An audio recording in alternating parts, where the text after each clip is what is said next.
Parrying is one of the most misunderstood mechanics in Naraka. What if I told you that parrying is usually not a defensive choice? Or that there are different types of parries, and some are faster than others?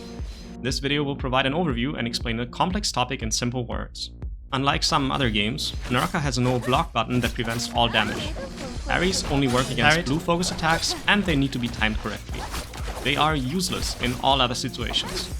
To parry, tap your left and right mouse button at the same time, or press your quick parry hotkey. The default is G, but many players assign it to their side mouse button. After a successful parry, your opponent will be staggered and you can left click to hit them with a strong gold focus counterattack. According to the rock paper scissors model, parries beat blue focus attacks and light attacks beat parries. This makes the three choices look equally strong. But parrying is actually quite risky and usually not a defensive choice. This is because most parries are on prediction, and once you press it, you are animation locked for a long time. And your opponent can light attack and combo you, or overhold a blue focus attack and punish you after your parry. Think of parry as scissors in rock paper scissors, but your opponent can not only defeat you with rock, but also with paper if he waits and wraps it around your scissors after they've closed. That is why you should think of most parries as an aggressive, risky choice. In 1v1, for defensive purposes, it is generally better to press shift to dodge. You should only parry on prediction when you are at least 90% sure that your opponent will release, or when you are out of stamina. In trios, you release blue focus attacks and parry more often to shorten the time to kill, hit multiple targets, and protect your teammates. A blue focus attack parried by one player can still damage another. Parries now work in 360 degrees. But even in trios, parrying on prediction is risky, and when you are alone in the weapon range of two enemies holding blue, gambling for your life with a predict parry can get you exploded in 1 second. However, not all parries are on prediction. A few blue focus attacks can be parried on reaction.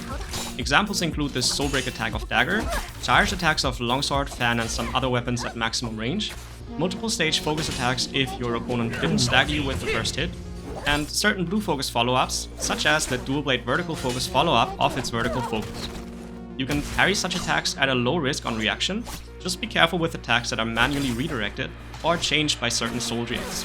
If you or your opponent have a high ping, you need to parry earlier than normally. In this way, some attacks that should normally be react parryable may need to be parried on prediction instead. A parry consists of 3 parts: white startup frames where you aren't protected, the red active parry frames where the parry can connect, and white end frames where you are animation locked without protection again.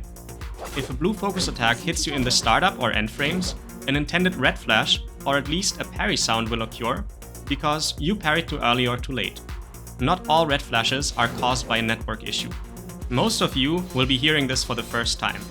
The duration of the startup frames differs based on the type of parry.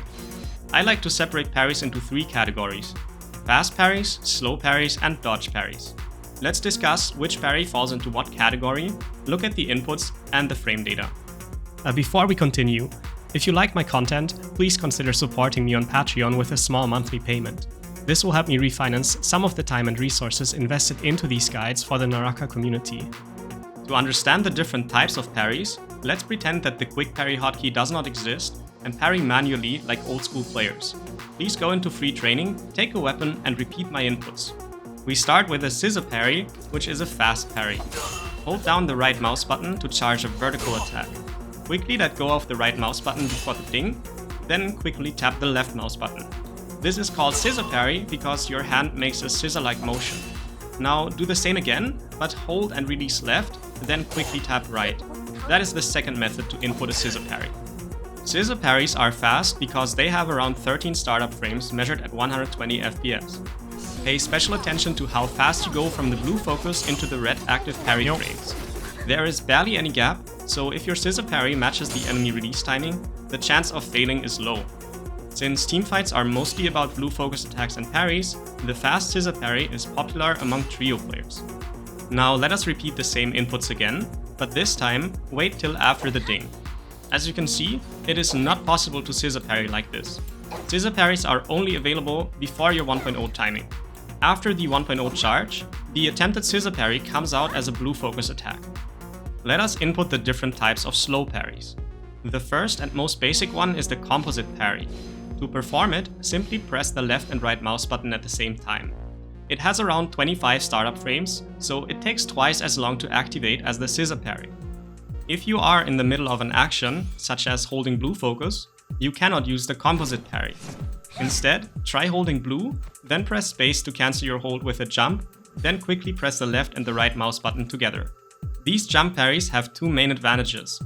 First, they have an inbuilt magnet that teleports you to your enemy from a certain distance. This lets you parry some attacks you could otherwise not reach. In trios, you can sometimes save a teammate with this. Oh my god. Second, if you get light attacked while jumping, you will fall to the ground, so your opponent cannot combo you well. This is why jump parries are popular among solo players. But they have 30 startup frames, so they are even slower than the Composite parry. Getting hit by a blue focus attack in the startup while you are airborne can make you take extra damage from follow-up attacks.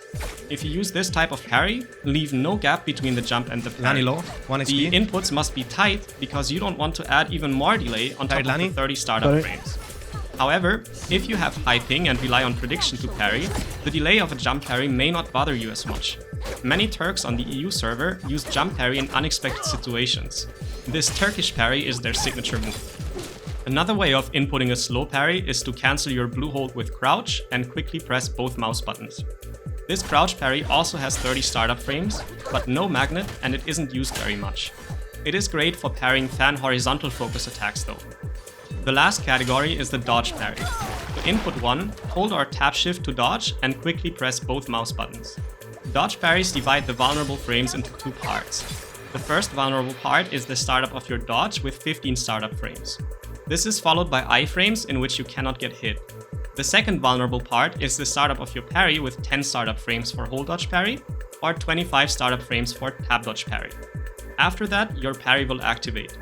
Dodge parries are great for parrying multiple stage attacks, as well as slow attacks with a large hitbox. That was a good parry. With proper spacing, you can keep your character hitbox out of the enemy weapon range and dodge parry certain blue focus attacks on reaction. There is a separate video about this, you can find a link in the video description. Let us summarize the main learning from the frame data. The difference in startup frames, 13 for fast parries and 25 to 30 for slow parries, explains why some of your parries fail when you don't expect it. Scissor parries come out faster than other parries, so when you use a slow parry, remember to input it a little earlier. All frame data I presented was measured by 0B0100 at a 120 FPS basis. Revidia also measured frame data, but at a 60 FPS basis. Their results differ a bit, but both support the categories of fast parry, slow parry, and dodge parry. We still need to discuss what happens when you press the quick parry hotkey. Quick parry always chooses the optimal type of parry for any situation, and it saves you the trouble of cancelling your blue hold. Remember how the game lets you scissor parry before your 1.0 timing, but not after? A quick parry will come out as a fast parry before your 1.0 timing, and as a slow parry after your 1.0 timing, jump or crouch. Dodge into quick parry comes out as a dodge parry. You can use the quick parry hotkey for all of your parries and it will be optimal. Just remember to press quick parry a little earlier when it will result in a slow parry. But if you prefer to use manual parries, that is also fine. I input all my parries manually. Wui, for example, also doesn't use quick parry. If you are a scissor parry enjoyer like me, you can even perform a scissor jump parry. The inputs for this are: hold right mouse button, tap space to jump, let go of right mouse button, quickly tap left mouse button, or invert the mouse buttons. The game treats this like a standard slow jump parry, but you get to do the satisfying inputs of a scissor parry. You can parry in some situations your opponent may not expect. For example, parry after uppercut if you expect your opponent to release after armoring through it, or after jump cancelling a grapple attack, especially against focus attacks with a large vertical hitbox. You have learned that parry is an offensive choice, but certain F and V skills can make it less risky.